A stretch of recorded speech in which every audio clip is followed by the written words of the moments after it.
Propaganda is essential to any military campaign. Black people tend not to understand propaganda. And the reason why we tend not to understand propaganda is because the propaganda channels, the mediums, the conduits, the radio, the television, the newspaper, we tend to just treat as forms of entertainment. We don't see them as military strategy. When there's a movie depicting black people in a negative image, when there's caricatures in the newspaper making jokes about black people, we tend to just see it as political entertainment.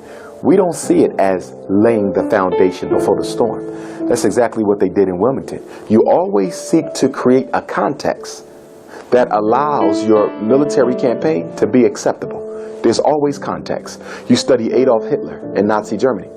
He had a propaganda campaign that lasted over a year before he began to physically oppress the Jews. He had to make sure that the national mindset had been conditioned to accept the extermination to come.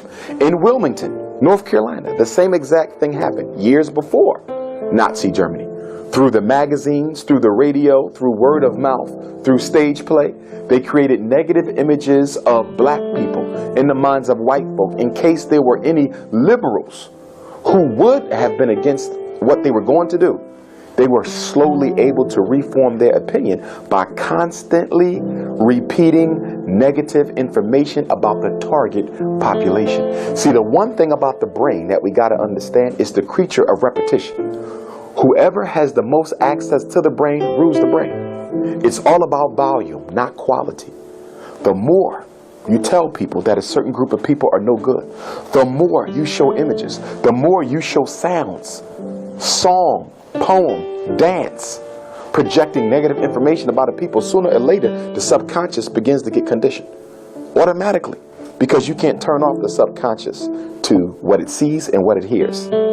Sound and image, you cannot stop it except to stay away from it.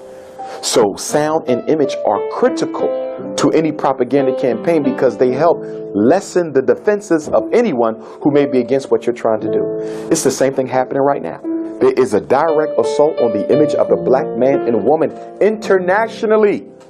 So when mass incarceration, homicide takes place, nobody cares what's happening to black folk because they've already been conditioned to believe that these people are better off dead anyway. So propaganda is the first stage of military warfare. Right now, we're being set up for another extermination campaign. It's going to be worse than what went on in Wilmington, Tulsa, Charleston, Rosewood. It's going to be worse. Whenever the propaganda gets worse, then you know the extermination is going to be that much worse, because you see how far the exterminator had to go in order to condition the people to prepare them for the carnage to come.